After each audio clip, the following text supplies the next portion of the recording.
I went by.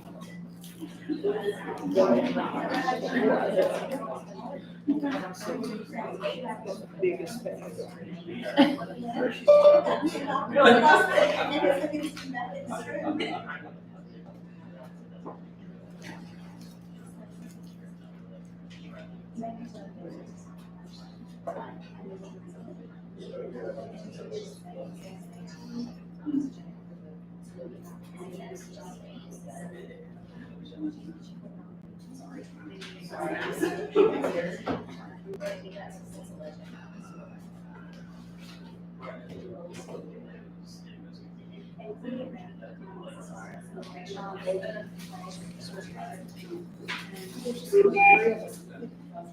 And that should be Sandra.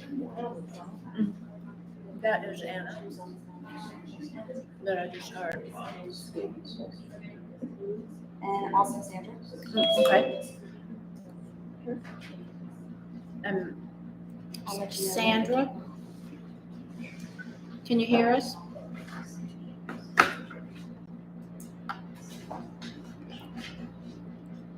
Well, maybe she didn't join. Sandra? Or maybe this Jay. Jay? This is Jake Farney. Hey, Jay, this is Dr. Karmacharya. Welcome this afternoon. Nice to join you guys. Thank you so much. I apologize. I can't be there in person That today. is A-okay. We will look forward to seeing you in person during our next meeting. So if you have any trouble hearing us, be sure and text Jordan on that number that I sent to you, and we'll make sure that you can hear everything. Sandra, did I hear you beep in? Yes, Hey, Sandra, hope you're doing well today. it's about the same, but I appreciate y'all letting me do this one. Well, we're glad to have you at least via teleconference. All right, we'll get started here in just a second. I think everybody here. Yeah, I know it's waiting on one We need person. to wait for Amy. But you're set up with YouTube Live, and when Amy gets started to Is do it it. on? All right, so Ben gets settled, then we'll get going. Okay, we'll give it just a minute. So YouTube Live right here. Okay. They can hear you Okay, all probably the best because you're so close. right. And then Hannah will be here. So we'll If start my here. script is cool and I know what I'm doing here, just read it. Amy and I work on it together. All right, You're gonna kick us out, call it to order, and then. I'll follow it all the way. We'll just wait for Ben. Can you give us Oh, this.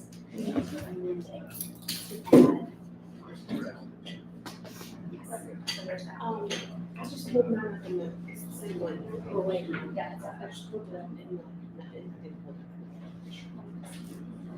that? Looks like right.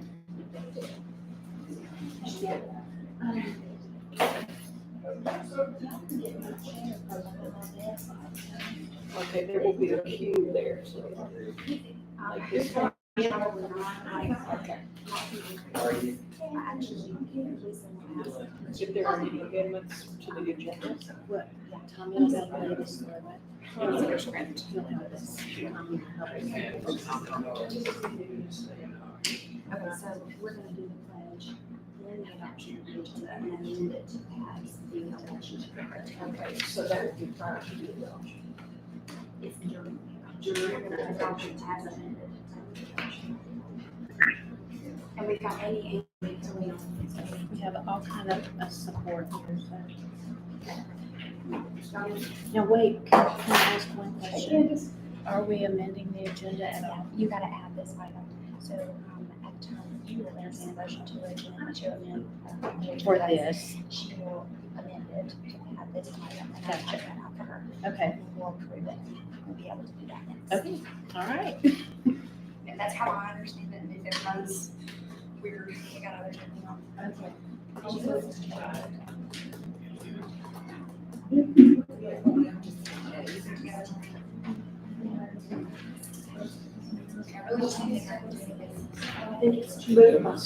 No, she's not.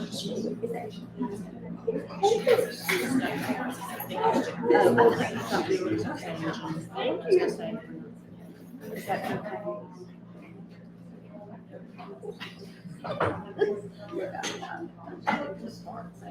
All right, we good?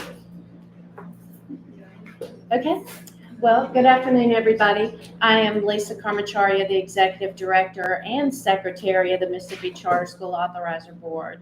This regularly scheduled meeting of the MCSAB is being held today, Monday, June 10th, 2024 at 1 p.m. The notice of this meeting, which included the date, time, place, and purpose of the meeting, and identified the virtual attendance available to the public, has been posted. An audio recording is being made of this meeting, and minutes of this meeting will be recorded.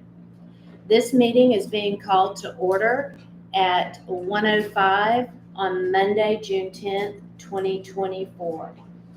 As I call the names of board members, please state the location of your presence for this meeting.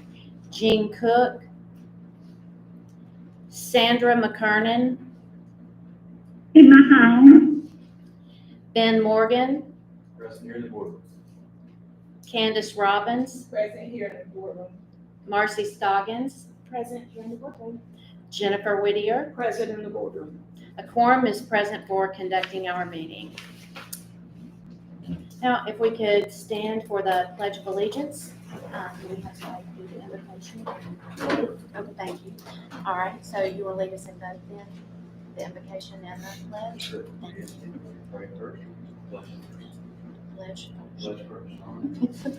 Attention, salute, pledge. I pledge allegiance to the flag of the United States of America and to the republic for which it stands, one nation, under God, indivisible, with liberty and justice for all. All right, let's pray. Lord, thank you for this day. It's a hot day outside. Thank you for being here and discuss some of the educational things that are before the board. Lord, I pray that you would give all the speakers, all the board members, all the staff clarity of mind and the ability to talk about the different things and make wise choices for all the people involved. Lord, we pray this in your name. Amen. Okay, this time I will entertain a motion for approval of today's agenda. Please identify yourself for the record. Kenny Brown has a move. I'd like to make a motion to modify the agenda and add an item to elect a chair pro tem for today's meeting. I will nominate Marcy Scoggins to serve as the chair pro tem for today's meeting. So we have a motion on the table. Do we have a second? Second, Ben Morgan. Second by Ben Morgan. Any discussion? Out of curiosity, I'm just curious. Because Jane's not here. Well, I know, but I'm just. We don't have a vice chair. I know. So I'm just curious as to kind of how you came up with what the decision was made. I was just curious. But- Whoever made the decision. The board just I don't have a made the problem. decision. I don't so- know. I was script, I don't When you know. say the board, I didn't, I mean, but the board just now made the decision. I guess if you'd like to nominate someone else. I don't have another nomination. I was just curious. That was it. Any other discussions? All right, then, if I could get a vote, please, for all in favor? Aye. Okay, all right, motion carries. Election then of the chair pro tem according to our bylaws and Robert's rules. In the absence of our chair and vice chair, we must conduct an election of the chair pro tem who will act as chair for the balance of this meeting. I will entertain a motion for the election then for all of the board members present. So this is the actual election then. Entertain a motion for the election of Marcy. That was the amended piece, so now we need the election. So I make a motion to Elect. elect Thank you, a chair pro tem for today's meeting. thank you. And the second for the election. And also for the election of Marcy Scoggins to serve as chair pro tem. We just need a second for that. Second. Thank you, Ben. And then any discussion for the election of Ms. Scoggins? Okay, and then all in favor, please. Aye. Okay, any opposed? Okay, the motion carries. All right, then at what point do I need to turn this over to Marcy from here on out? Okay, it's all to you, Marcy. Then on item 6, approval of the minutes. Thank you, ma'am. You have all received a copy of the April 8th meeting minutes. I'll entertain a motion for approval. Please identify yourself for the record. I support Candace Robbins. Thank you, Candace. Is there a second? Second. Any discussion? All in favor? Aye. Any opposed? The motion carries. I will now turn it over, come back to, I guess, for the chair report.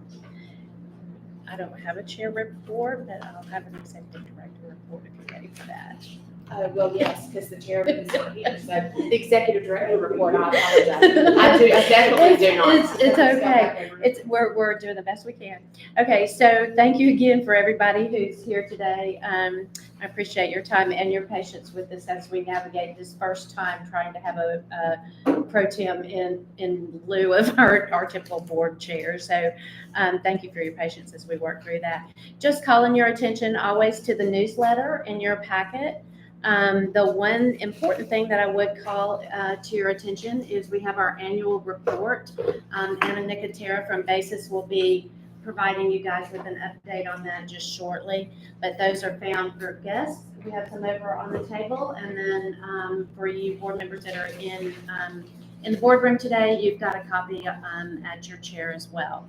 So it turned out beautiful, and I'm really thankful to not only to BASIS, but to the partner who worked on the graphics for us. They did a fabulous job, and Brianna as well. She was my partner this year in working on that. The only other thing I have for you then is just an update on the 3 eligible applicants moving forward in the application process. You should have on your desk a printout of those here. So we have, I'll borrow yours for a second. We have Archway Charter School, proposed location in Humphreys County. That school is proposed as a hybrid to serve at capacity students 7 through 12. Their proposed opening date is 2025, and they are eligible to move forward to the threshold quality review. Elite Charter Academy, proposed location Yazoo City. They are proposing an arts, blended learning, college prep, social emotional learning STEM to serve K-6 at capacity. Also proposed opening in 2025, and they are eligible as well to move forward to stage 2. And then finally, Mississippi Global Academy, proposed location in West Bolivar Consolidated District. proposing a blended learning college prep international global focus school, 4 through 9, serving grades at capacity, and then 2025 for an opening date, proposed opening date, and then also eligible to move forward. So 3 applicants headed into the threshold quality review at this time. And that is it. And if the board would allow, I'll turn it over to Anna for our update. Anna, can you hear us okay? I can. Great. Can you hear me? All right. Good afternoon. Well, good afternoon. Thank you for having me. Can you all hear me? Can you all hear me? Okay. Great. Yes, we can. Great. All right. Well, let me pull up this presentation, and I understand that you all have the printouts on your page or on your table as well. Great. Well, again, thank you for having me today. My name is Anna Nicotera. Some of your faces are familiar. I had the privilege of partnering with the board over the last several years on several projects. And so we just completed the most recent annual legislative report. It's for the 22-23 school year data. You also have the hard copy on your table, which we're really excited to give out to the board and to other participants in the Mississippi charter school community. I agree. I think the report really turned out well this year. I'm excited to hear some feedback as you are able to really kind of dig into it.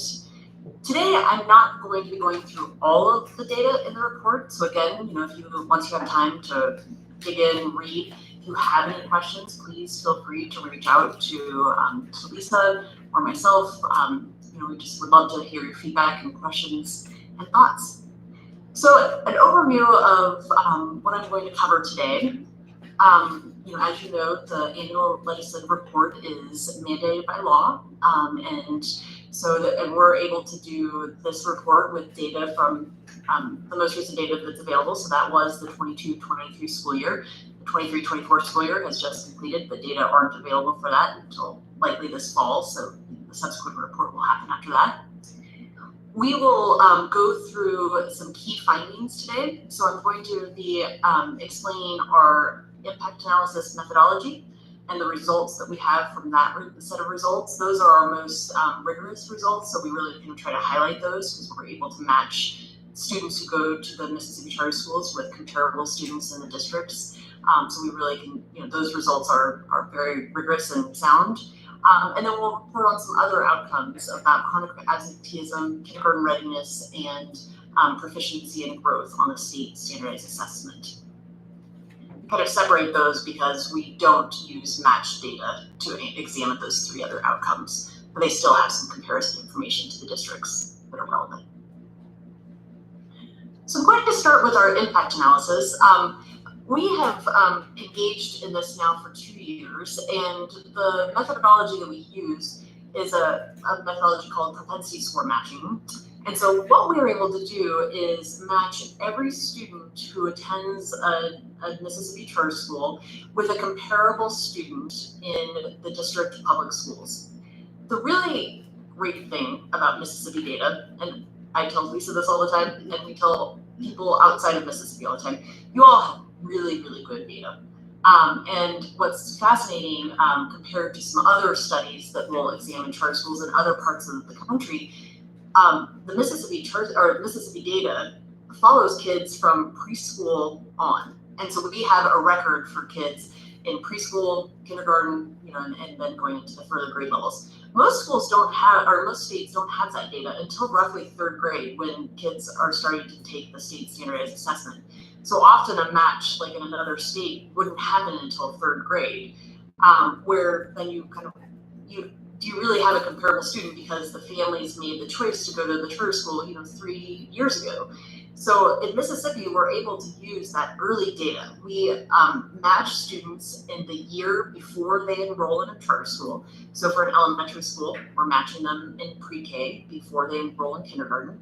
In the middle schools, we're able to match them either in 5th grade. I think there's one that we're matching 4th grade, but prior to their enrollment in the charter school.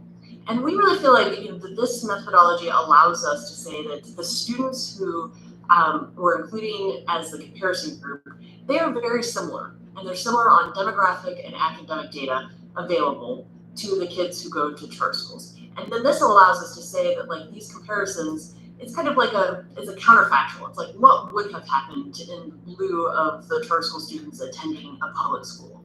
And so the results that I'm going to present are based on this methodology. So we're going to start with the middle schools. We tend to do that in the report just because the middle schools have been around longer than the elementary schools. So just have a little bit more data for them.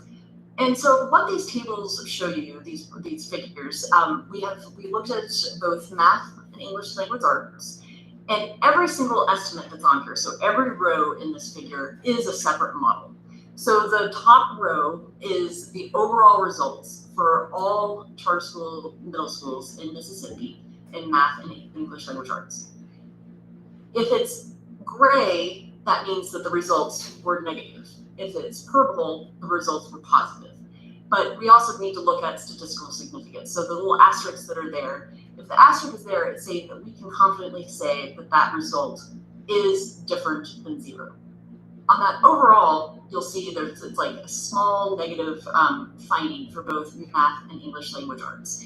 But those are not statistically significant. So what we would say is overall in both math and English language arts for all students who attended charter schools in Mississippi, the middle schools, that the results were really, for charter school students, not different than if they had attended a public school. And then we can go down, the next 4 rows are by school, so for the 4 middle schools, and those are estimates for those schools. So you'll see we only had 2 statistically significant findings. The rest would basically say like that the students were not performing any different than their comparable matched students in the public schools. So the 2 that were statistically significant were in Midtown and Midtown and Fort Legacy. And those were negative in math. But in English language arts, the students were performing as well as students in the public schools. Then after the school level, we go down into the grade levels. And this again is across all middle schools and charter schools, and show the results by grade level. I think what's interesting here you'll see is that grades 4 and 5, which are basically the entry levels for the middle school, but the results are negative.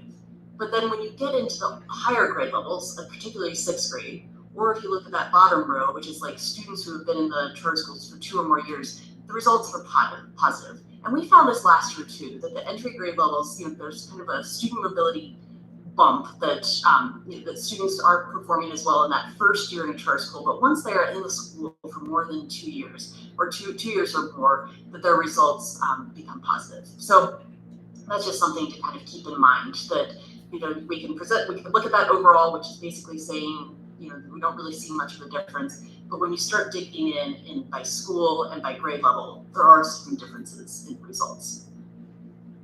One thing we did different this year for the report is because we had done all of this matching for students, we went back and actually estimated the overall effects for each year starting in 2016-17. And so, because one of the things we were a little surprised by was that last year, the results in middle school were quite positive in math, and then this year to not see the results. So we kind of want to go, okay, let's go back, to the start of the data that we have available and look at the results for math and English language arts. So what you'll see is that this was the first year since 2016-17 that the middle schools in math performed the same as public schools. That for the last several years, they had been outperforming the public schools. So something was going on in the 22-23 school year.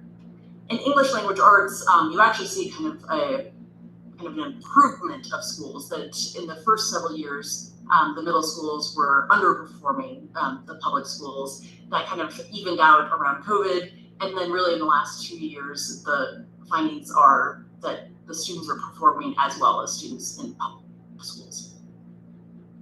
So those are the middle school results for the impact analysis. We'll now shift over to the elementary schools, and it's in the same format where you're going to see the overall, you're going to see it by school, so we have 3 elementary schools that we had data available for, and then by the grade level. And so we see that for Ambition Prep in math and Smilo Collegiate for the in both math and English language arts, the findings were negative, so they were underperforming the public schools. In Clarksdale Collegiate in English language arts, they outperformed the public schools. And then by grade level, you'll see there's kind of a similar thing that by the time we get up to the 6th grade, students were outperforming the public school students. We were able to look at 3 years of data for the elementary schools in that same kind of strategy of looking at the overall results. And here's what you see for math and English language arts. In math, there was a little blip last year that it looked like the schools were doing about the same as the public schools, but it has declined again in this current year. And that's again across all 3 of the elementary schools that we have data for. And then English language arts, the result is not statistically significant. So students were performing at about the same performance level as the public school students. All right, so we've gone through the impact analyses. Now I'm going to shift over to the outcome measures that we are not using the matched data for. So we're not making use of that kind of rigorous methodology. But instead, what we do is we're looking at all students in the schools and then comparing them to the district average.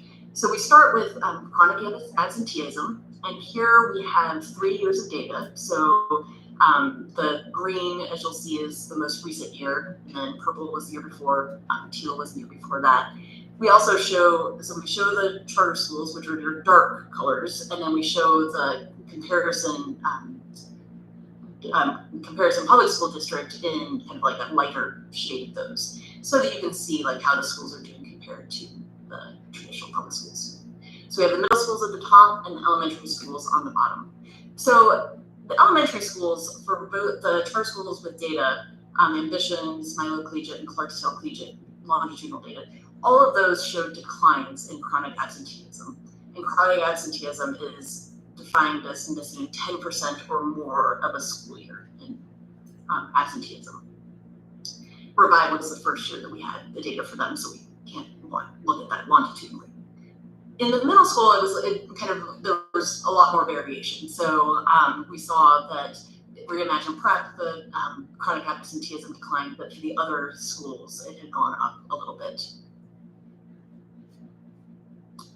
So now I'm going to shift to kindergarten readiness.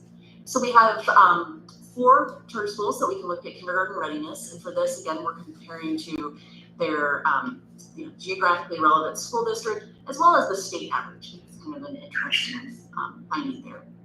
And so the teal is, we're in 1 school year, so this is the 22-23 school year. And the teal is the score that students scored in the fall.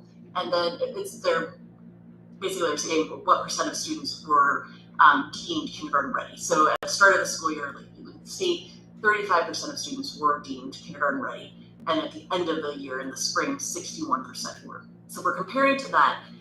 We had some really great results. I mean, Ambition Prep had a higher change from fall to spring than the state average or the district average. They had a 28% increase in the percent of students who tested kindergarten ready. Clarksdale Collegiate, not too far behind, at a 23% increase. So this data, I think this was pretty consistent with last year, that the charter schools are really showing some good growth in that kindergarten readiness, which should be a leading indicator of how students will do as they move forward through the school in subsequent grade levels. All right, so next we'll go through math proficiency, and then we'll turn to the growth data. And so I'll have 2 slides for each. So this one is middle schools, we'll look at the elementary schools, and then again, for growth, we'll look in middle of elementary. So for the math proficiency, again, we've got the district data in gray, and then the charter schools in purple. It is, you might want to turn to your report for this because it's a little bit hard to see that, we are showing data from 2019 to 2023. And so sometimes that comparison kind of is hard to see. Like this is Reimagine Prep. Prior to COVID, they were at 42% of students in the middle schools were proficient in math. But in 2023, it was 26%. I mean, overall, if you look at that first year after COVID, so 2021, the schools had a pretty large drop in terms of the percent that were proficient. But over the years, so by 2022 and 2023, the schools are progressing. It does look, though, two of the schools in math, so Reimagine and Smilo, are performing higher than the district, than Jackson Public Schools. But LaFleur Legacy is not, and Midtown was not in math. And in ELA, none of the charter schools were higher in proficiency than the public schools in 22-23. All right, and if we look at elementary schools in math, again, none of the charter schools were higher than the comparison district schools in 22-23. But in ELA, Clarksdale Collegiate was the same as Coahoma County, but higher than Clarksdale School District. And then similarly, looking at growth, so Smilo Prep had a higher percent of students who met their growth in math, and Reimagine Prep and Smilo Prep had higher than the district in ELA, and the other schools were either about the same or lower than the district. And similarly in elementary schools, so none of the elementary schools were higher in growth in math than the districts, but in ELA, Clarksdale Collegiate was a little higher in 22-23 than their district. So that's, again, a pretty quick summary of the report. Love for you all to take a close look at the report. I will say a couple things, just we can provide some context on the report. Another piece that we include at the end of the report is that we examine the demand for charter schools. And we are continuing to see from self-reported data from the schools that there's continued surplus demand for charter schools in both Jackson and Clarksdale. And interestingly, it happens most in non-entry grade levels, so not kindergarten, not fifth grade. It's in these higher grades. And we can make kind of speculations that families might have made a choice about where they go in kindergarten first, but then when they get to second or third grade, they the charter school might be a better option for their kids, but then there's not space available. So that's kind of an interesting phenomenon that seems to be happening within Mississippi charter schools. I also wanted to point out that there is, there's a body of research on charter schools nationwide, and it often shows that charter schools take some time to outperform traditional public schools. That it can often take 3 to 5 years after a school is open for it to really demonstrate that it's performing higher for charter schools. And this was evident in a recent study by an organization called Credo out of Stanford University that is able to look at data nationwide. And they found this, that once schools have been open and operating for a number of years, the results tend to go up. And they also show that new schools, as years have gone on, have been getting better because of strengthened authorizing practices. And the board has, Lisa's group has been doing quite a bit with an organization like NACSA to improve authorizing practices. And that may then result in schools that open stronger right out the gate as Mississippi moves forward. I'll stop there. At least I'm not sure if you're opening up for questions. I'm available, but we also can do it offline if necessary. No, sure. Board members, any questions? Thank you. Yeah. Okay, Anna, thank you and your team for all your hard work, and thank Deanne for her hard work on the graphics. And I know we'll be in touch. So thanks so much and have a good afternoon. Thank you.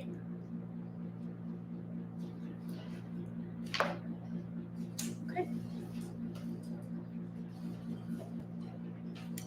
We're at item 7. Okay, good. At this time, Denise Stitt would like to make the financial report for us, please.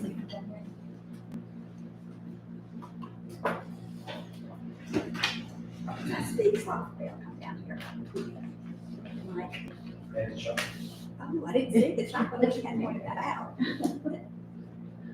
I know there's a lot on the agenda today, and so I don't want to spend a whole lot of time on your FY24 expenditures. I want to spend a little bit more time going forward on some other issues, but I do want to just point out a couple of things for you. This is a 2-month report for FY24 expenditures, and your expenditures are about where we expect them to be on an annualized basis. Typically, at this point in the year, you will have spent about 91% of your budget. Y'all are at 40%, I'm sorry, at 70% of your budget. So you're under budget considerably, which is good. I don't think you will have any budget overruns except maybe in the commodity line item in the 6th month. And that's because you've had so much new staff, you had to do a lot of changes and we put a lot of money into the equipment line item, but a lot of the equipment items that are being purchased are really, in my world, considered commodities, because if it's not over $1,000, then like buying a chair, it is a commodity. So I think we'll be okay between those two budget line items. And I don't think we need to do a budget modification for 24 weeks. I'm okay with that. Okay. So then I'm going to spend a little bit of time talking about the FY25 budget. That will go into effect in July, and it's People on the phone can hear. I'll be a little louder. All right, people on the phone, Denise is gonna speak up just a little bit more, so hopefully you guys can hear. And I thought being in front of the mic would help. So what I do want to spend a little bit of time on is that FY25 budget, because your new budget goes into effect in your fiscal year in July.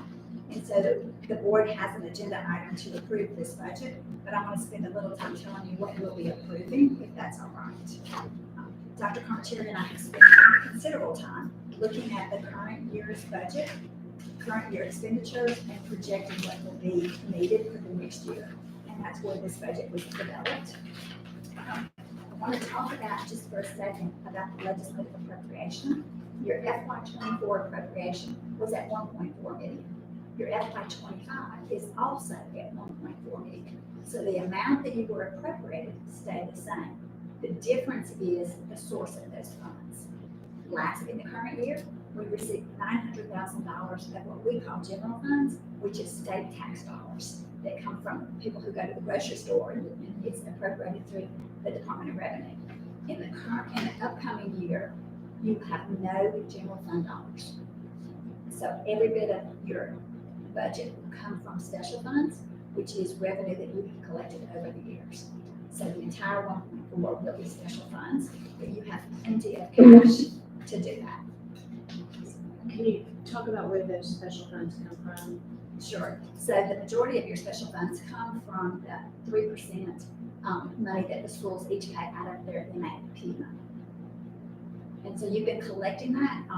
In the past several years, we have been budgeted authority to spend that, but like in the current year, we're not going to touch anything, even though the legislature gave us $500,000 to spend of those special funds. We were able to do most of our expenditures with general funds. And so we actually have a huge cash balance. So the legislature said, since you have that balance, we're going to let you use it instead of using our dollars. We're going to use the special funds. And just so they know, the cash balance will operational for how many years? Just about 2 years. About 2 years.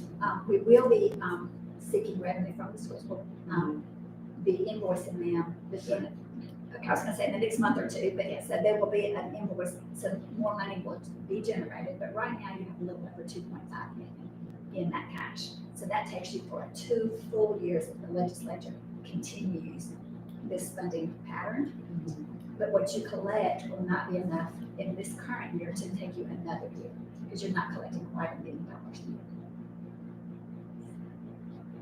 Okay, so we're okay on that. Any questions before I? Okay. What the board typically does is they approve a line item budget at the beginning of each fiscal year.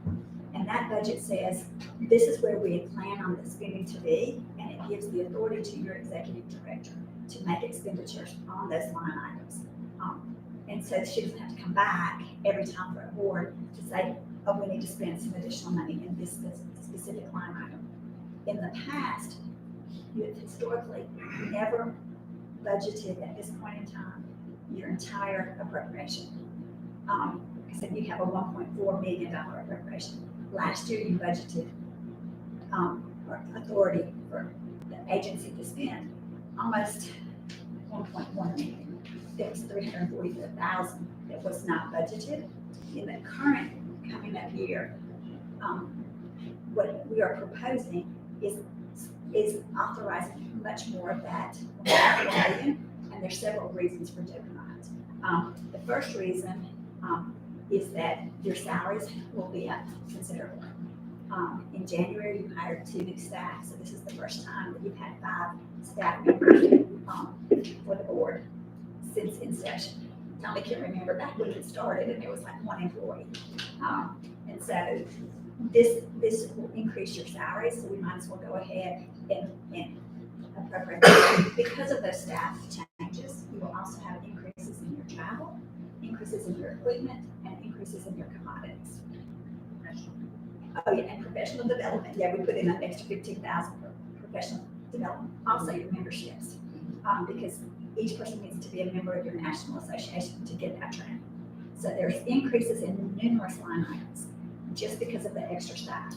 There's also increases in numerous line items based on the charters themselves, because you may have more applications to be reviewed. You have a contract for application renewal, you have applications for like site visits, contracts for site visits. So there's lots of different things like that that we are anticipating that we might have increased cost. And so approving the budget this way, what you're saying is, okay, we're gonna set aside so much for application renewal, and then the staff will go out and get a request for proposal, and they know that they have authority to spend up to the amount that you're budgeting to that.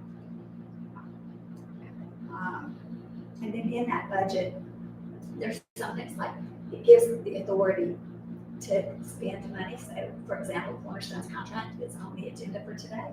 You approve that, and then that gives Lisa the ability to, anytime an invoice comes in, as long as it doesn't exceed that budgeted line item, gives her the authority to go ahead and approve that invoice without coming back to the board. And then another example of that is like, there's $75,000 for the annual report or the authorizer review that you just saw. We don't know who would get that request, would win the request for proposal at that time, but we're setting aside $75,000 for that for next year. And so that budget is before you, and I think I told you that last year we didn't authorize spending right at $1 million, and this year what's in that budget is $1,344,870. And there is a line item by line item, and it shows you what your what it was based on with the current year, and then what we're proposing for the next year. Just wondered if you could give some context for the board members who especially are new, and board members on the phone, both are new, and Ben is relatively new here. So about how that we ended up with that extra money was because we were spending the CPS money or CSP money that is gone now. And so how that ended up, we pulled from federal monies, which offset the special funds and our budget authority that we had. So if you could help them kind of in the maybe Chris Notes version, so that I appreciate bringing that. It's in my notes to talk about, and I just kind of skimmed right over it. I think it's just really important for them to understand how that happens. So, the legislature does not give us authority to spend federal money. That comes to us outside of the legislative authority. So when the grant comes in, then we can increase our budget by that amount. And the CSP has been in effect for numerous years, and they allow 90% of that grant to go to schools. To go to the schools. 90% went to schools. 7% was allowed to go to technical assistance. And so a lot of the contracts you see now that we are proposing for FY25 are the things that the CSP would have paid for technical assistance. And then that grant also had 3% for salaries. And so in the last year, because the schools weren't drawing down all of their money, we had to quit using the technical assistance because we weren't going to hit that 7% threshold. But because we did have the CPS, we didn't have to use all of our own special funds. We were able to use the federal dollars. That federal grant has now ended. It ended last September. And so there's no more additional CSP funds. But do you want me to mention the other grant that you're getting? You can, sure. Because we have that in here, so we have the information, and it'd be a good time to talk about the waiver or the extension that we got to. So, Lisa told me that there was a new federal grant. I about dropped. No, please. The federal grant reporting is so much harder, and I don't like having to do it. But this new grant is a really exciting grant, It is a virtual learning lab for each of the schools. And the funds were awarded at about 510,000. 510 for us. And so that money will actually all be put into the schools. There absolutely is nothing that goes to the authorizer for expenses or anything. There's no operational cost. It's just putting equipment and software into each of the. And support, that's right, and training to the schools. And they will have a year to get that up and running. But our hope is to get a request for proposal out within a short time frame, and that the labs can be up and running by the first of the school year.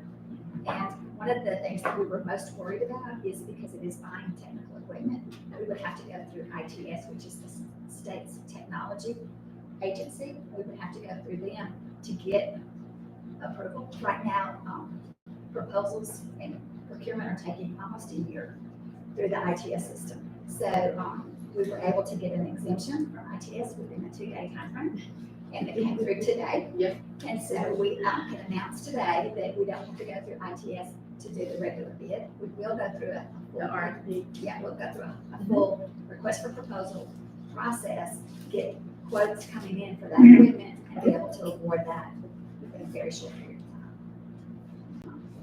Is that what this other RFP is on legit? Yes, it's just a reference to it. It's not the actual RFP.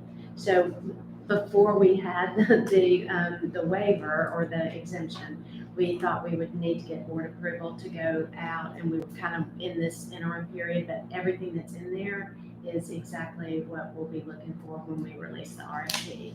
So we were hoping for approval for that in the interim, so we should be good. Is that fair? Yeah, exactly. It has been some confusion, are we exempt from getting quotes and bids? We are not. We're still following the state rules. We just don't have to go through the ITS version of those rules and their procurement process. We have the ability to do it ourselves. Okay, the only other thing that's on my list, unless you remind me of something else, is that it has to do with the FY25 salaries for the staff. The legislature in this current year basically said, let's generally give across the board cost of living of 2%. They didn't say that each agency had to give the 2% raise like they have in some years in the past. What they said is, here's a bucket of money for the agencies to kind of decide based on merit, based on longevity or anything, to give this bucket of money to their employees. Because you are exempt from the state personnel board, that bucket of money was not given to you as a set amount. They didn't say you have $5,000. They just said do it as you want because you're outside of the state personnel board. So what Lisa has done is she conducted staff evaluations, and she did those last week, and did a self-evaluation of the staff and then met with them each so that they could go over that evaluation. And so based on those evaluations, based on what the legislature has done, based on the longevity of your staff, she has decided what she would like to give as salary increases potentially. And so she would like approval from y'all to give those raises as she sees fit. And they're built into the budget, so Yes, they they are are. already, the benefits and the salaries are built into that budget But if that you you see in FY25. But if you wanted individual information, we could certainly give that to you. And we would like that to go into effect July 1. Yes, And that's just for the staff. yes, that's right. Because they're awesome. I'm missing one. There he is. Exactly. So, I think that concludes the financial report. Thank you. Can I ask a question real quick? Sure. Perhaps an ignorant question, but some minuteness. The special funds are from the 3% That's correct. from the schools, correct? That's The correct. money they get in Yes. who sets, it has the authority to set that percentage amount? That's something the board does, that's by statute? It's in That's, okay. The statutory. Thanks. Thank you, Denise. Sure. Thank you so much. Do we need to vote over this now? We can wait until it comes up in the agenda, so I don't know which one it's down, item D, so we can wait. That sounds great. Okay. Do we have any committee reports? At this time, we will open things up for public comment. Ms. Amanda Johnson will make public comment related to Clarksdale Charter. And this is an item, an agenda item on there, so item C. Good afternoon. My name is Amanda Johnson. I think most of you guys know me, but I don't get to see you guys in person as often. And I'm new to some of you all, but my name is Amanda Johnson. I'm the Executive Director and Founder of Clarksdale Collegiate Public Charter School. We are a charter school operating in Clarksdale, Mississippi, serving scholars in and around Clarksdale. Amanda, can you speak on that? Yes, I will Having speak that. trouble. Yes, Thank you. okay, no problem. So I have been in the position as executive director since we were founded in 2018, and been excited and proud to grow the school, and just wanted to come and thank you guys for approving the merger of our two contracts. As many of you know, that we were approved to open up to serve scholars in 9th and 12th grade. We will be the first and only charter high school when we open up in 2025 with 9th graders, including my child. So it's exciting and scary all at the same time. But we are here today to talk through the terms of the contract, the contract that we will put together that will merge our K-8 charter and our 9-12 charter.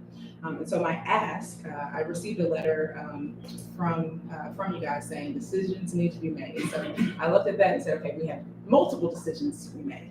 And the decisions that were laid out were which contract is the surviving contract, which LEA really is the surviving LEA, and then the terms that go along with that contract. So we feel strongly that the surviving LEA should be the original LEA. It avoids many compliance pieces around transferring assets and things that I do not want to spend time where I could be working with leaders and teachers. I don't want to do all of that. But the most important thing is that just this past year, we served scholars coming from 7 different school districts. And so if you look at some of them, we only have 1 or 2, but we have scholars in the Delta. That's essentially what happens. We have families that travel a little bit further in order to attend the school. We send buses all throughout Kahoma County. And so we do have 7 different school districts represented. So changing the enrollment requirements or preferences would not be in the best interest of kids and families. The kids that we serve now from some of those areas and the siblings. We have that preference in the lottery for a reason. Once you have 1 child at the charter school, it is in the best interest for a family to be able to send additional siblings as well. So we do request that the surviving LEA be the original LEA. Be the original one that survives. The second thing I will say is that we are requesting a 5-year term. So those 5 years would cover this upcoming school year 24-25, and the 5th year would be the 28-29 school year. So we were put in the position of saying, okay, which one do you want to be a surviving LEA, and then here are the terms depending on which one. As we look at the law, and I will not at all say that I am a lawyer or anything like that, but when I look at it, it says new contracts are 5-year contracts. And so we are asking for a 5-year contract. Also, when I look at the law, when I think about the essence of why charters even exist, is to be innovative and flexible. And so if there is not clear in the statute, I do ask for that 5-year charter term. You guys, I believe, in my opinion, and just from my understanding, have that authority to set the terms, how you deem is appropriate to set the terms. So we are asking for that 5-year term. The other reason why I'll say, so we talked about why we want the surviving LEA to be the original one. The 5-year terms also allow us to have the high school in place more than just 1 year before we are coming to you for renewal. If we were to do the 5-year terms, the 5th year of that term would be the 28-29 school year, where we'd be graduating our first group of scholars. You would have more data from the high school. You have plenty of data from our K-8, and we're continuing to provide that, obviously, as we continue serving scholars. But instead of trying to renew a K-12 charter after 1 year of the charter, which would be, if we were to have the shorter term, it would just have been the 9th grade year. you would have more data to make that decision. So we're talking about data up until finishing 9th grade and data up to finishing 11th grade, and then we would apply that year. Okay? So that is part of the reason why we're asking for that 5-year term. And I just want to be very clear, there is lots of opportunities for the authorizer for you guys to collect information from us. We've been through 3 application processes, very rigorous, lengthy application processes in the last few years, including our renewal of the K-8 charter, including the application of the high school and the merger application, all of which asked us for quite a bit of detail about the school. We also get annual reports that have quite a few details. We have the annual performance framework. So we're definitely not asking to get any, not to get the reviews and all of that from the authorizer. We are always excited to share our data and talk through our strengths and talk to the areas where we are working to improve. So I hope you don't see it as a way of trying to get out of something. The other big thing that I would just like for you to say to you guys, high schools, the high school planning has been a big piece because we have to figure out the facility. We just purchased a 17.1 acre of land in Clarksdale, and we're very excited to start developing that land. We are trying to secure financing. And part of the questions that they have about financing are about our terms, our contract. And so we definitely understand the higher accountability that comes along with running a charter school. And we're asking for the most amount of time in order to secure financing for the growth of the facility and to ensure that our scholars and families have a high school facility that will support their learning and all of the things that we have planned for them in high school. And so I definitely wanted to just share that and just understand the implications of the longer term could have on our school and being able to secure better financing and for us to plan in a way that where we that best meets the needs of our kids. I know that you're going to discuss this later. I ask that you please invite me into the conversation if you have questions of me as you start discussing it. But I'm here in person. I'm ready to sign a K-12 contract today. I just wanted to have a conversation about the terms and to humbly request for the 5-year terms, including the enrollment preferences or the enrollment details that were in the original contract. Thank you. Thank you so much, Ms. Johnson, we appreciate it. Our second public comment, request for public comment comes from Ms. Melissa Hutton, who will make public comment related to SR1 CPS. Hello, everyone. Hope you're having a great day. Am I speaking loud enough for those on? Probably not. Probably not. Okay. Is this better? Can they It's hear me? better. Okay. Was just coming because we know on June 3rd, the board asked us to provide updated spreadsheet numbers and also if the school had incurred any debt. We did provide that information. The school has not incurred any debt since the April meeting, and 180 enrollment interests were submitted on the spreadsheet form.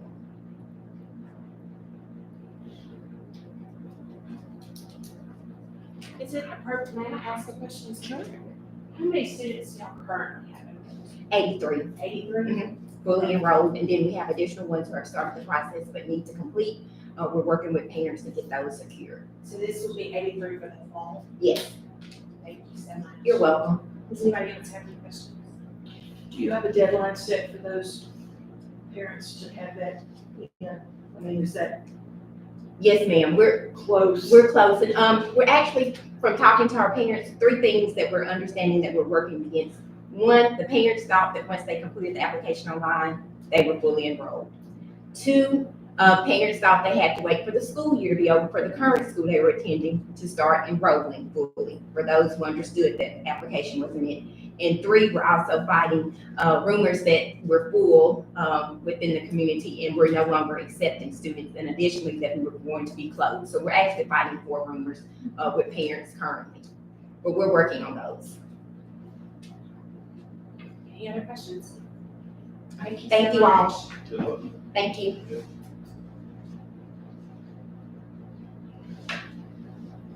Okay, so I think now we will move in the new business section to B. This is information related,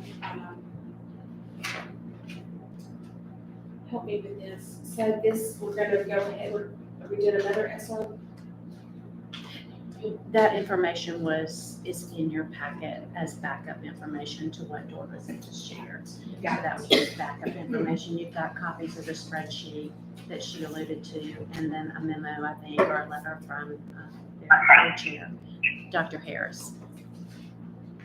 So we'll move on to, agenda item B at this point. I think we need to ask them. I don't know if we do Maybe public ask if comment. there's anyone from Ms. Harlan who wants to speak, just since there is an informational item there. Maybe another, did we have another public I don't records think so, request? but no, but we're talking about the informational item here. She's gonna skip that. Okay. So, I is didn't there know anyone that else there from was- SR1 that wants to speak? And I did kind of cover it too, but. Okay, perfect. We did it all at once, if that's all right.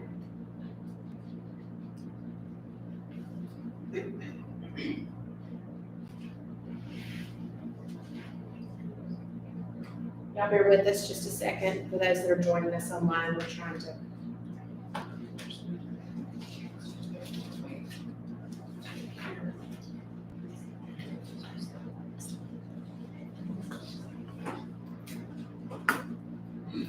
So are we okay to go ahead and move on to? We okay to go ahead? Okay. So at this time, we'll move on to new business on your agenda to new business item B. It's to consider approval of the admission prep charter contract. You have that information also in your backup material under item B there to consider the approval. That's the 5-year contract awarded to Ambition Prep following their renewal. So at this time, I will entertain a motion to approve this charter contract. I so moved Candace Rollins. Thank you. Is there a second? Second, Jennifer Whittier. Is there any discussion?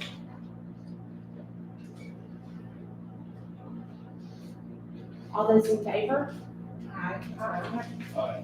Any opposed? Aye. I forget the delay, sorry about that, Sandra. Any opposed? The motion carries. Thank you. We will now consider approval of the Clarksdale charter contract.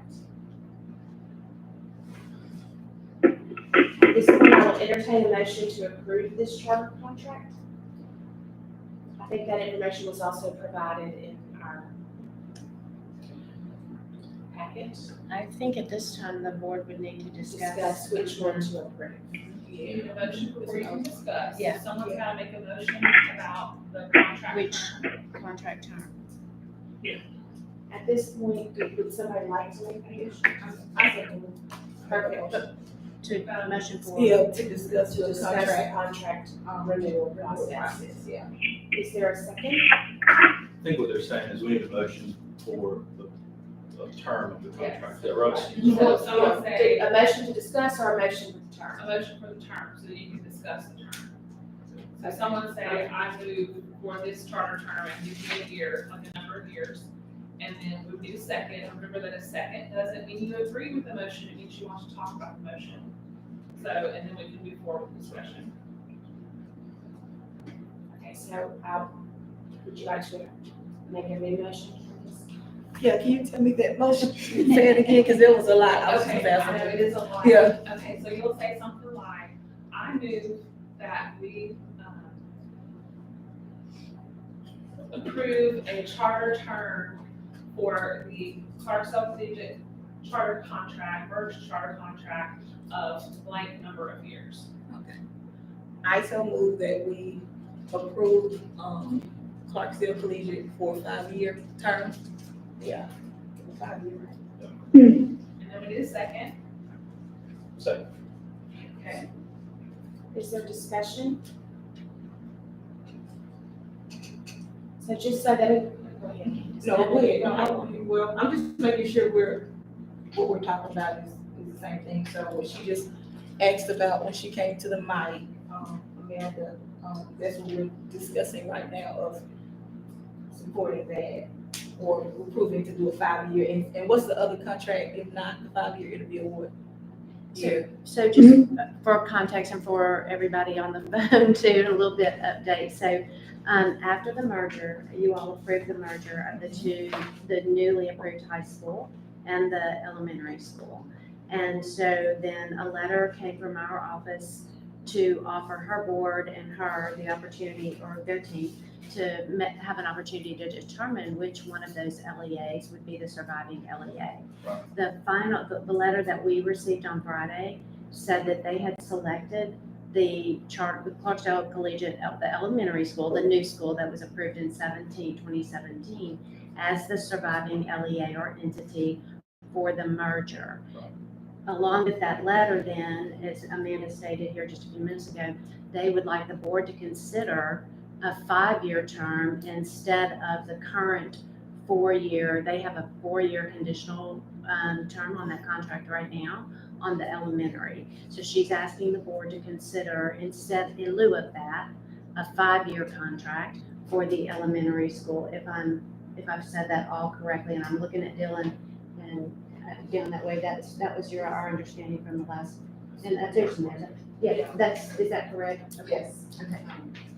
It wouldn't be a 4-year term, we've already finished, so. Right. It would be the remainder, thank you, that it would be the remainder of the years on that 4-year contract. And then if they had elected to take the other, then it would have been a full 5-year. But now they are asking for consideration from the board To take the two contracts and merge. and merge them into one. Right. So the 5-year charter for the high school is different, not only in the number of years, but the counties you can serve, right? So you want to keep your original counties, but you want to take the terms from the new contract. So you're basically asking the board if you can take the best of both worlds. Essentially, because we've always been transparent with the board as far as our intentions to serve scholars K through 12. And so to take the new terms would it mean that we have scholars sitting in our school right now who intend on fulfilling our promises to ensure that they're college ready, would not be able to attend our high school. Yeah. If anything has changed about their district that they reside in. Yeah, and the original charter is up for renewal in 25 or 6. So the charter, the original LEA, the 4th year would be the 26, 27 school year, which would mean that we are asking for renewal based on data up until the 24, 25 school year, because you apply in that year. And so the 25, 26 school year is the year that we would have the 9th grade data, and that's all we would have as we go to renewal. So just further clarifying, Candace has made a motion that we do just that, and we've already allowed them to merge, but their board is requesting that we take the terms of the original charter contract with the LEA, with the length of the LEA, the contract for the second LEA, and make that one new contract.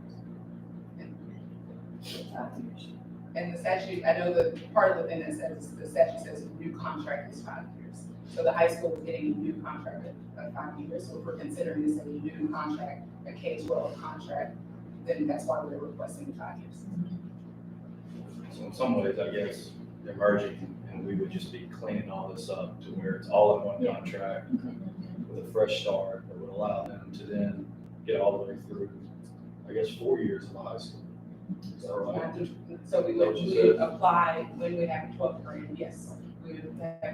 We'll be at capacity by the time we are applying. We wouldn't have the data from that year because we'll apply in that year, but we have data all the way up from K to 12th grade. Gotcha. So the new contract's clear on our end, it's clear on your end, it's just a matter of the term. I mean, now we're talking about 5 years of motion.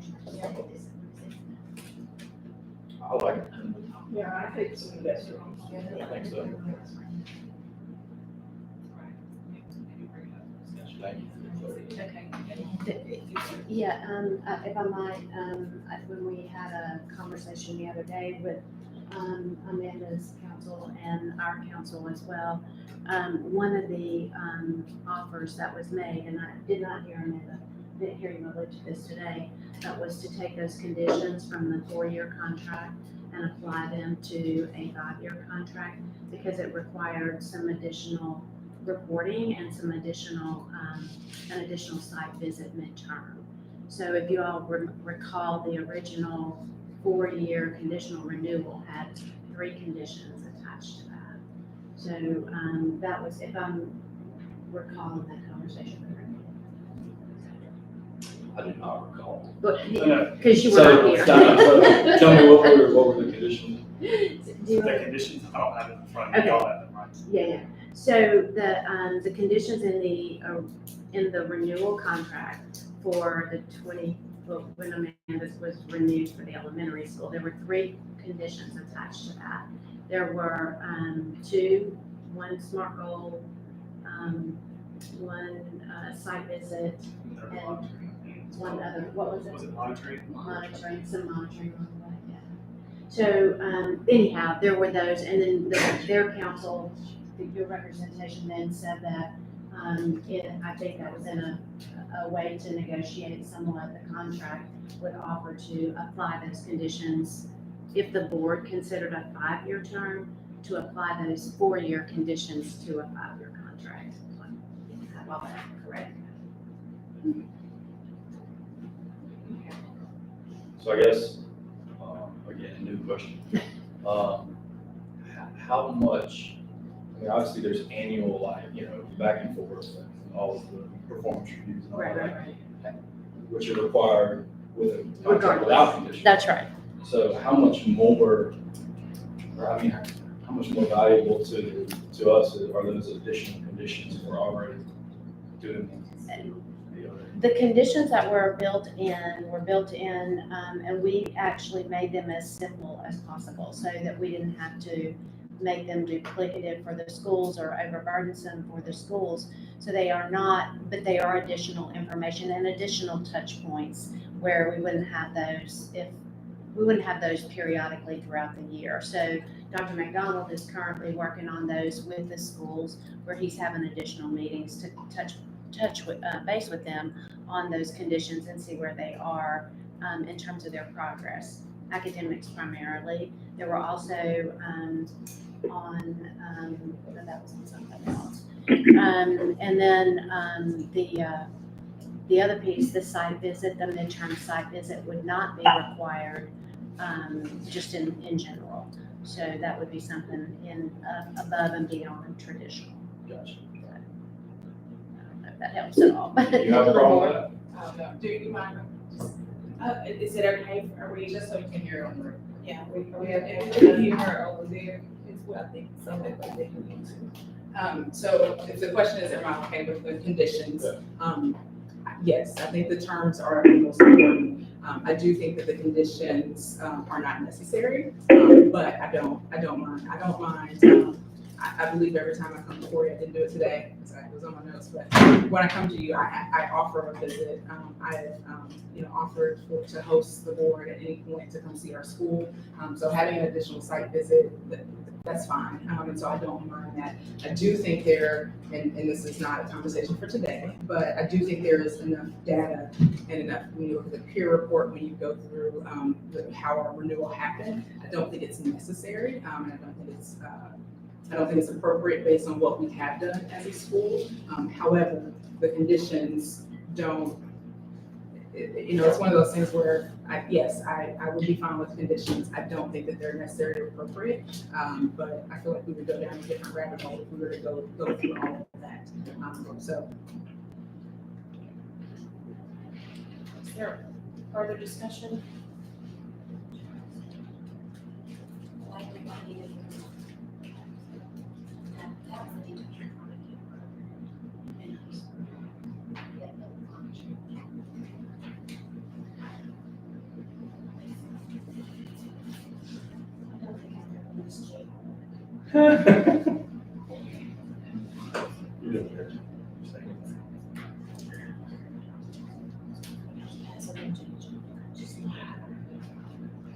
We need to take a vote. So the motion is to accept the terms to use the original LEA information, including the 3 additional monitoring steps. Is that correct? Conditions. You'll technically need Conditions. to amend the motion, 'cause the Yeah. motion was just for 5 years. Right. So if you're gonna add those in, then you, Okay. someone needs to amend the motion, we vote on the amendment, then we vote on the motion, and then we need to vote on actually approving the contract. That just sounds simple enough. Let me ask one question, Yeah, and perhaps get the I'll attorneys amend the involved. motion. Okay. Let me ask you. So of the 3 conditions, Yes. it seems to me the site visit contract is probably the most important of the 3 conditions. Is that fair? Most involved? No, I don't think most involved, Yeah. maybe most involved in terms of getting the site visit completed. But the other 2 are about setting those SMART academic goals and then continuing to monitor them alongside Amanda in cooperation there with Dworsky. I wanted to ask one other question.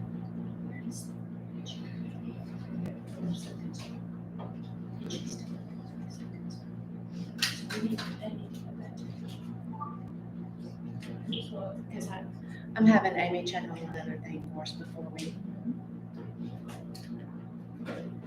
I'm just thinking, to my board members, one option would be still require the site visit. Just let it be the regular annual stuff. Yeah. The site visit, it might be pretty good to do anyway, it's the first high school, charter high school. You know what I mean? Like, be great. So we could do, just split on here, we can do it. 5-year contract, new contract, K-12, the only condition being site visits, that's what. Amy has one other thing to bring to the board's attention, just as a reminder for consideration with this conversation. But I guess. Please, if you don't mind, so that everybody can hear you. Okay. All right, so, we'll need to, I guess, wanted to add this to the conversation, is that currently Clarksville Collegiate is under notice of concern, which y'all would know about, I would assume. So, the notice of concern was issued by a letter dated February 16th, 2024, and it included, the same SMART goals that you're talking about with the conditional renewal, and schedule for professional development and training for the accounting staff, and month-end close checklist and attestation of monthly account reconciliations were required to be submitted, and also required to be submitted were periodic internal audits of reconciliation process, because there were some issues with their audit, the internal controls of their audit. Do you think that covers it? Oh, and there were material findings for their audit for 2 years in a row. Did they have 3 years? Was it 2 years? 2 and 3. I'd have to look back at it. So I just wanted to put that information into this discussion and let me know if you have any questions. Well, yeah, I would like to hear Amanda speak, so I can hear the other, Okay. Give you context to what she's saying now.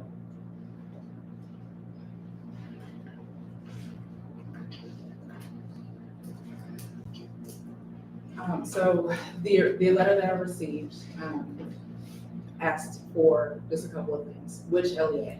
You either get a 5-year contract, no conditions were mentioned, or you finish out the contract that you have.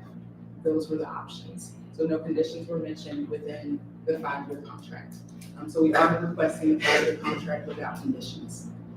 The 2 notice of concerns that Amy brought up, we did receive those in February. We were in the middle of applying for the merger. And it is not, trying to be very careful, it is not a secret that I have had multiple times at this table where I've been concerned or brought up things and whatnot. When we received the notice of concern, I addressed that directly with Dr. McDonald and Dr. Harmon.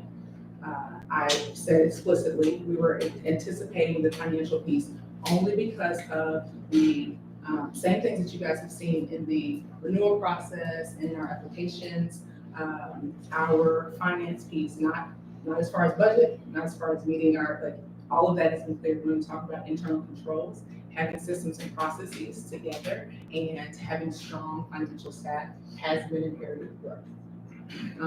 As a new organization, trying to set up those processes and procedures, that is not my strength. Operations is not my strength. I'm an educator. And so that has been something that we have worked on as an organization. And we have communicated all of the things that we have done. The academic note of concern, I thought was completely unfounded. Every annual report that we have received from you guys has said we've met expectations. So to receive a notice of concern in academics, and I said this directly to the team, it was inappropriate, not at all justified. And it came out of the blue. I think it came out of the result of conversations happening in Jackson and needing to do something.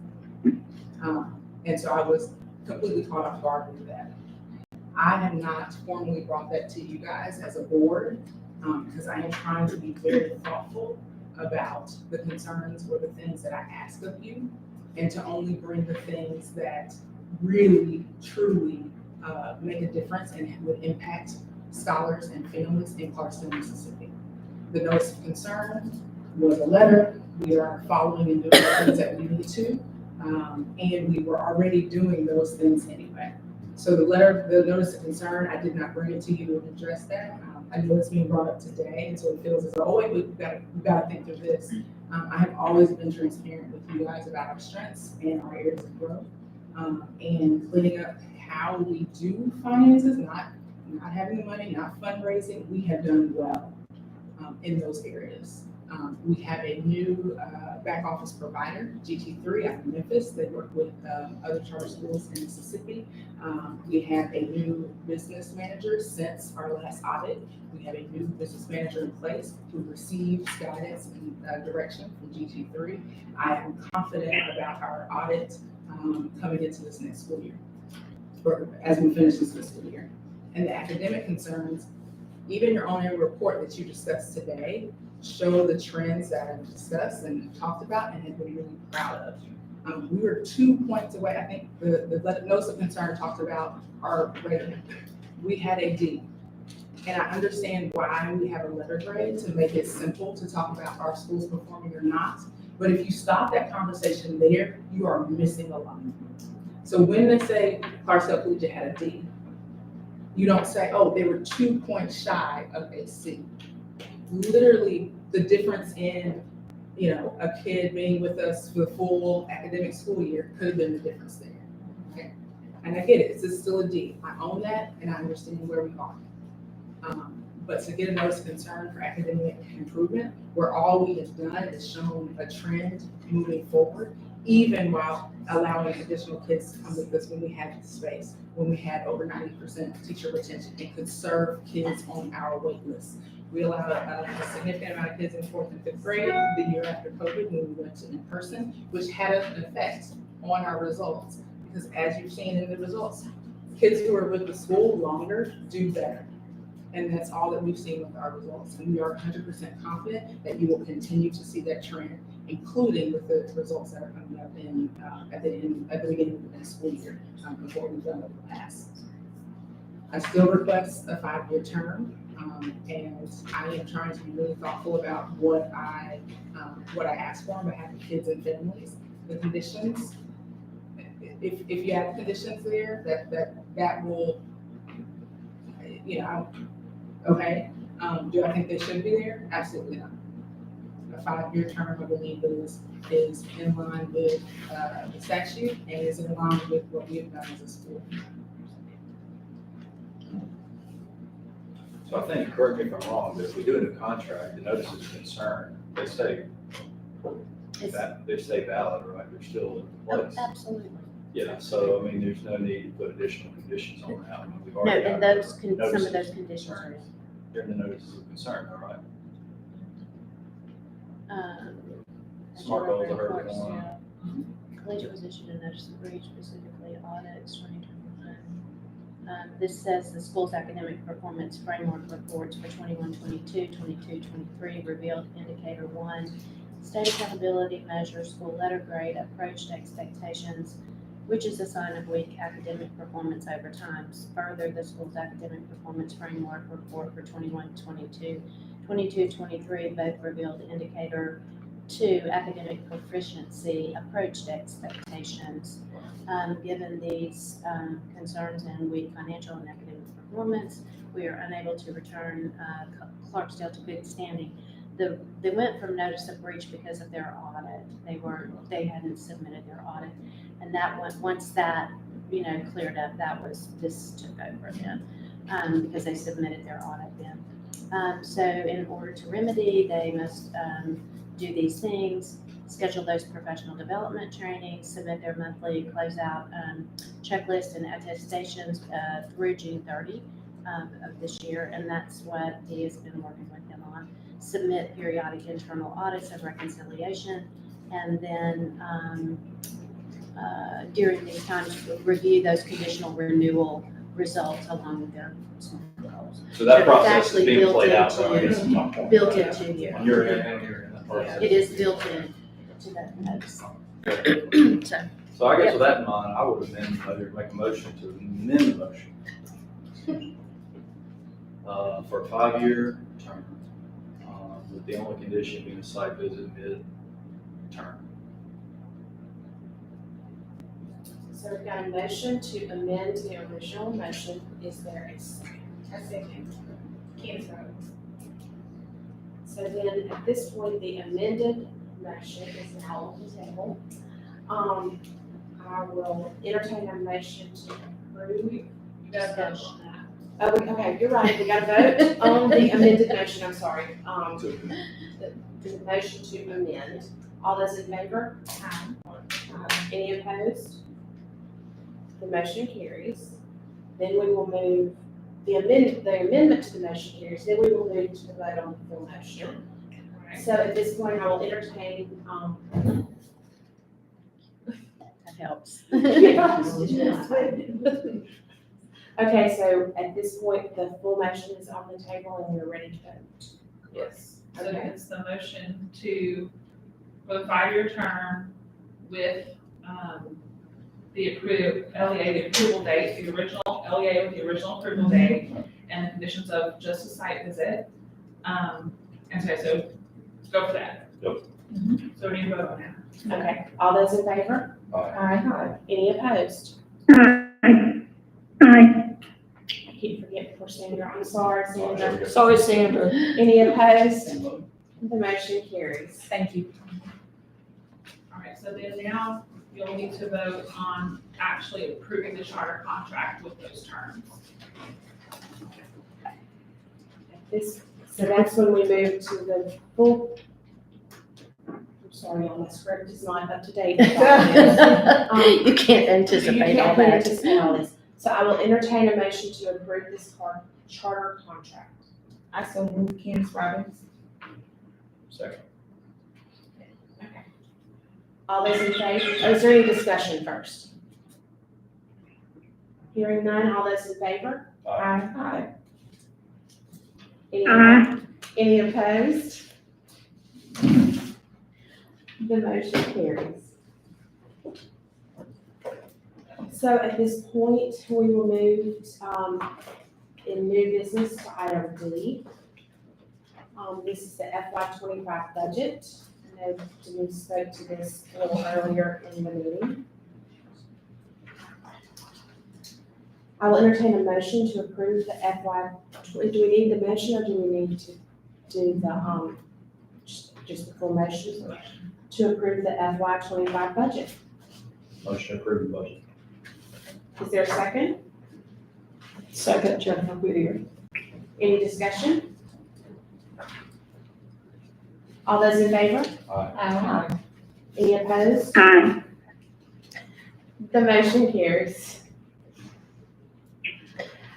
I said aye. We got you. got it. Thank you. The next item, item E, is to consider the approval of the immersive technology RFP. Is there discussion that we need to have on this? This is what Denise referenced earlier. It has actually a copy in your backup material of the entire grant that I wrote and submitted. And we've not had any feedback other than, I think we're just waiting on them to approve the monies. So I had to send a couple of other items in, but I think we're in good shape on that. So what we'll do is develop an RFP based on this information with your approval, and then we won't have to wait to release an approval or release an RFP. Just for my Yeah. question, does this grant require, consideration of the 2 CFR 200 sections It for absolutely will. procurement? Absolutely will. Yes, yes, because That it's will- federal money and it was earmarked through Cindy Hodgson's office. So So you will have obviously the state procurement, but then you'll also have that Federal. 200, 317, or whatever. it that's is. right, NCFR. Perfect. Just a question, and so that will be considered.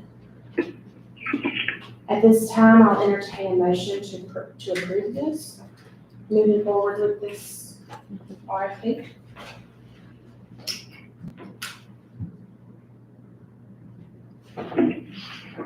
Is there a motion to approve the So moved, Jennifer Whittier.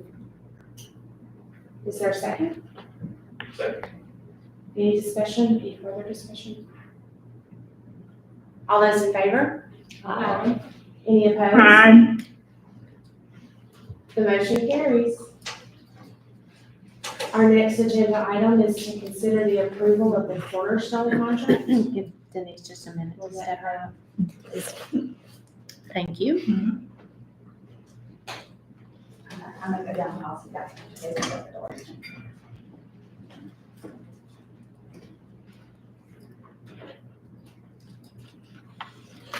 Annual renewal of a contract. And there were no changes. No changes to the contract. At this time, I'll entertain a motion to approve this item. So same contract as last year, I'm sure. All right, motion approved. Is there a second? Second, Jennifer Whittier. Any discussion? All those in favor? Aye. Aye. Aye. Any opposed? The motion carries. Now we're gonna Delayed reaction. delay the action. So, agenda item G is to consider approval of the Epicenter agreement. Should we invite him in a second? Oh, we can. I just texted her. She texted her. It's annual. This is our platform where we capture data through Epicenter. So There's no change in that. Perfect. it's good. I was wondering, what is it?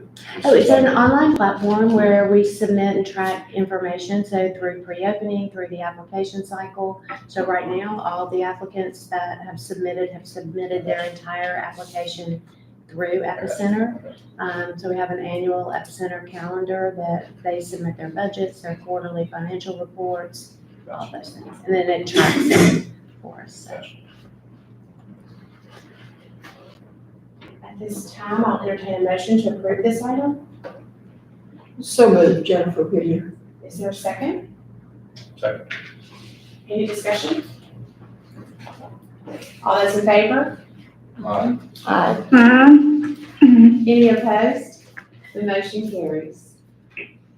Agenda item H is to consider approval file as final board policy Title 10, Part 414, Organizational Performance.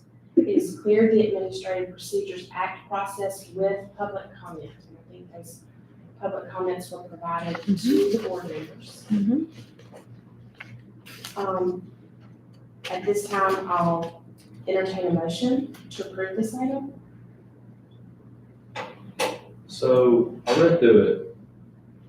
What's the major point for us? To ensure that we're in compliance with our own framework. Okay. So our framework will require us to ensure that the schools are following the Open Meetings Act and all of those things. How are we doing that now? We're using a very similar process, but of course it was, I think, a temporary rule at one point, was it not?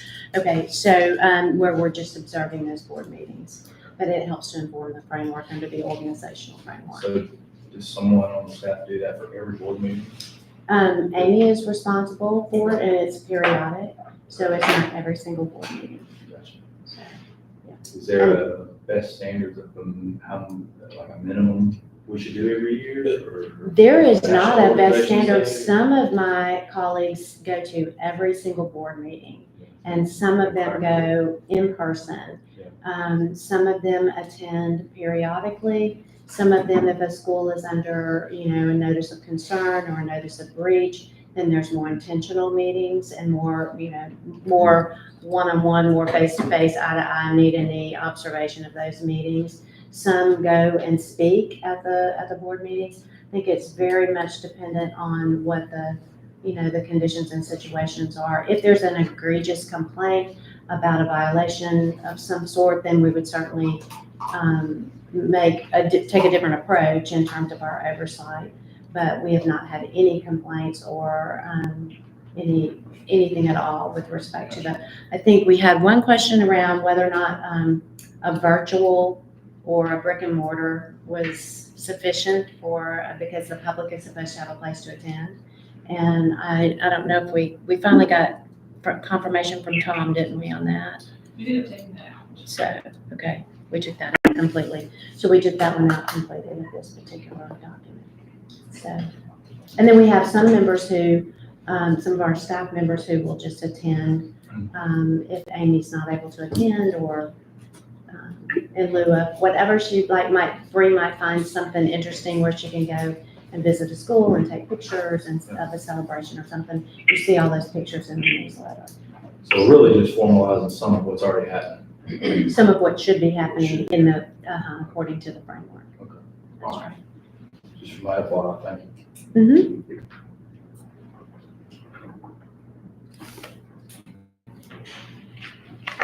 Can I get a motion to approve this item? So moved, Jennifer Whittier. Is there a second? Second. Any additional discussion? All those in favor? Aye. Aye. Aye. Any opposed? The motion carries. And our final action item under new business is to consider the approval to reschedule the next meeting from July the 15th to July the 22nd. I will entertain a motion to approve this item. I so moved to change the date. Is there a second? Second. Candace, what about it? Second, Candace Robbins. Is there any discussion? All those in favor? Aye. Any opposed? The motion carries. So we have now finished the new business items. The next thing on the list is to move to consider moving.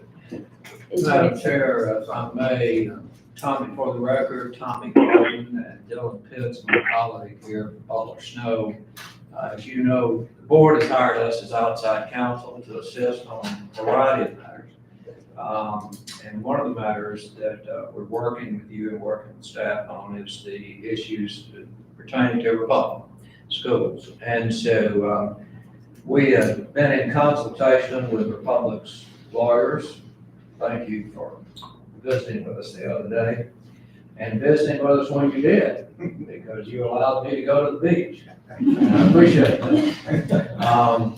But in all seriousness, we had consultation with them, and they were interested in coming before the board and making a presentation pertaining to the issues that have been before us with them, and we invited them to come. Because we wanted to hear, I think it's very important for the board to hear the presentation from them. The subject matter of the presentation does qualify for executive session. There is a specific exemption under the Open Meetings Act involving investigatory proceedings. This fits in that category, but it's up to you as a board to decide whether or not you want to do that. And so that's why we positioned it this place on the agenda. And so it would be appropriate if someone is interested in moving for a closed determination to discuss whether to go into executive session, and then you come out and then you make a motion to go into executive session if you want, somebody wants to do that. So if you're interested in discussing it for purposes of whether you want to go into executive session, it would be appropriate for someone at this time to move for a closed determination to decide whether to go into executive session. I will do that. I move that the board go into closed session for the determination of the need to go into executive session. Does that require a second? Yes. Yes. Is there a second?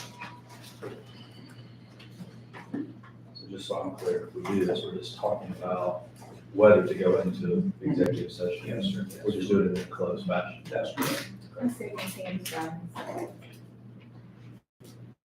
All in favor, is there any additional discussion?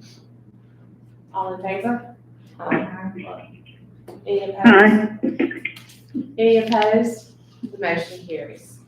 Okay, so at this time, everybody, except for board members and staff, hang back. Sorry.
To enter into executive session.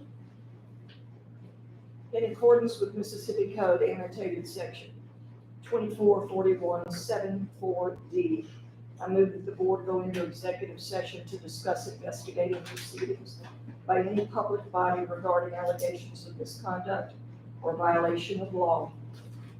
Is there a second? Second. All in favor? Aye. Any opposed? Aye. Any opposed? The motion carries. And, for the record, I think the statute is 2541. 2541, Very good. 7. Very good, thank you. Okay, the board's now going into executive session to deal with the Republic issue. So anybody that's here that's that's a Republic representative, you're asked to stay. Everybody else, have a good day or hang around and we'll talk to you a little bit later this afternoon.